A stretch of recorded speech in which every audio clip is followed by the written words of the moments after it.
3 साल से चल रहे इस युद्ध को खत्म होने में अब कितना वक्त लगेगा, ये आने वाले समय में अब साफ होने जा रहा है। डोनाल्ड ट्रंप ने मॉस्को के साथ 30 दिन के संभावित संघर्ष विराम पर हुई बहुत अच्छी बातचीत की सराहना की, लेकिन स्वीकार किया कि अभी रास्ता लंबा है।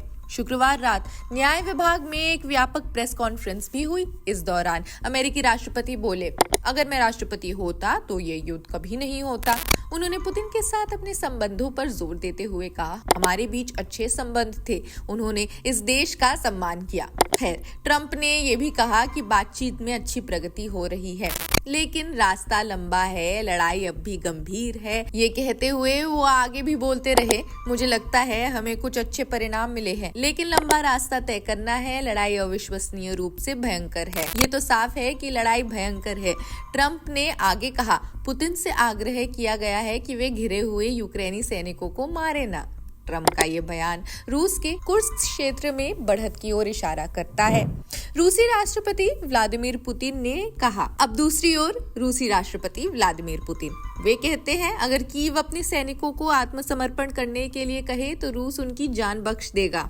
इस बीच यूक्रेन के राष्ट्रपति वोलोदिमीर ज़ेलेंस्की ने अमेरिका और अन्य सहयोगियों से मॉस्को पर दबाव बनाने की अपील की। उन्होंने दोहराया, पुतिन संघर्ष विराम को जितना संभव हो सके टालने की कोशिश में है।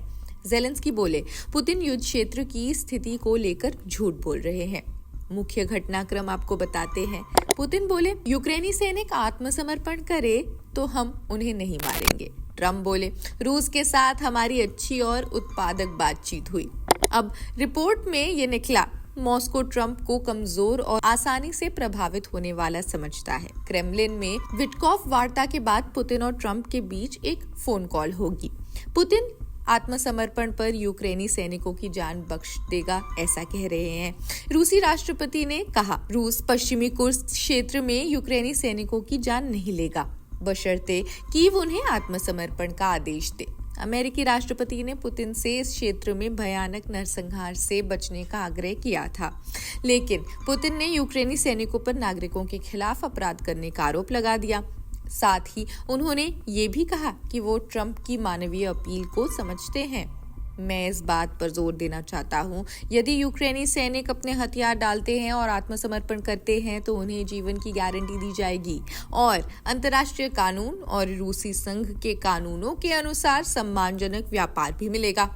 चलिए, अब युद्ध में उन्होंने ये भी स्पष्ट कर दिया कि अमेरिकी राष्ट्रपति की अपील को प्रभावी ढंग से लागू करने के लिए यूक्रेनी सैन्य राजनीतिक नेतृत्व से एक आधिकारिक आदेश की आवश्यकता है, ताकि उनके सैन्य बल आत्मसमर्पण कर सके। वॉशिंगटन ने यूक्रेन के लिए 30 दिन के संघर्ष विराम की योजना बनाई थी। इससे अमेरिकी राष्ट्रपति को लगा कि अब गेंद पूरी तरह से क्रेमलिन के पाले में है, लेकिन पुतिन ने चालाकी से गेंद वापस उछाल दी है और अब ट्रंप को उन लोगों के साथ खड़ा होना होगा जिनकी सुरक्षा की गारंटी अमेरिका ने दी थी। कुछ समय पहले डोनाल्ड ट्रंप ने ज़ेलेंस्की के बारे में कहा था, वो सिर्फ जो बाइडेन के इशारों पर नाचने में अच्छे थे। ये बयान सरासर गलत था, लेकिन क्या अब यही बात पुतिन के बारे में नहीं कही जा सकती है? क्या वो ट्रंप को अपनी धुन पर नचाने में सफल नहीं हो रहे हैं? ऐसा ही लग रहा है। खैर, अमेरिकी खुफिया और सैन्य सहायता में आई रुकावट की वजह से रूसी सेना युद्ध क्षेत्र में बढ़त बना रही है।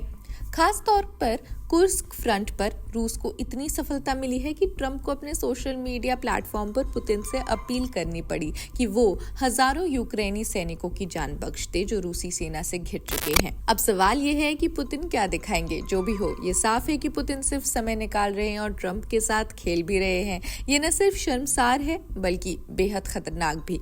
युद्ध के चलते रूस की अर्थव्यवस्था डगमगा रही है। उनकी सेना में भारी नुकसान हो चुका है, फिर भी पुतिन मजबूत सौदेबाजी की स्थिति में कैसे पहुंच गए? या यूं कहें कि ट्रंप ने ही उन्हें ताकत दी है। ट्रंप पुतिन को न सिर्फ बराबरी का दर्जा दे रहे हैं, बल्कि उन्हें एक बिजनेस पार्टनर की तरह ट्रीट कर रहे हैं, जिससे अच्छा संबंध बनाए रखना उनके लिए पॉसिबल हो। ट्रंप हमेशा से कहते हैं कि वे एक दिन में यूक्रेन युद्ध खत्म कर सकते हैं। उन्होंने पहले भी अमेरिकी मदद पर सवाल उठाए थे और अब जब राष्ट्रपति बन चुके हैं तो यूरोप के खिलाफ भी खुलकर खड़े हो गए हैं।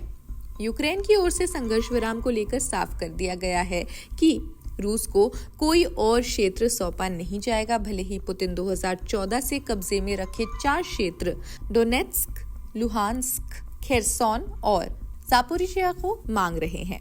रूस को हजारों यूक्रेनी बच्चों को लौटाना होगा जिन्हें यूक्रेन का दावा है कि रूस ने जबरन अगवा कर लिया है।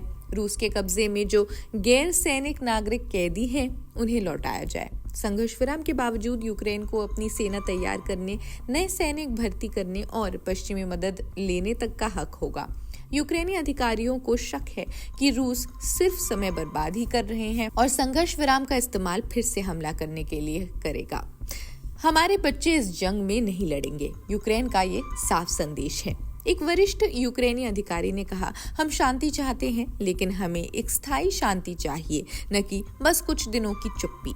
हम अपने बच्चों को इस जंग में नहीं झोंकना चाहते। पुतिन सिर्फ चालें चल रहे हैं। हमने एक बड़ा कदम बढ़ाया है, अब उन्हें जवाब देना होगा। अगर रूस नहीं मानता तो पूरी दुनिया देखेगी कि असली झूठा कौन है। यूक्रेन ने साफ किया कि रूस द्वारा अगवा किए गए बच्चों को लौटाना शांति समझौते की सबसे अहम शर्त है। अगले कुछ दिनों में ये साफ हो जाएगा कि ट्रंप और पुतिन के बीच अजीब खेल यूक्रेन और बाकी दुनिया के लिए कितना खतरनाक साबित हो सकता है। खैर, आप इस सब के बारे में क्या सोचते हैं? कमेंट्स में हमें ज़रूर बताएं। ऐसे और खबरों के लिए आप जुड़े रहें जनसत्ता के साथ। बाकी रशिया वॉर पे हम आप तक सभी ज़रूरी अपडेट्स पहुंचाते रहेंगे। शुक्रिया।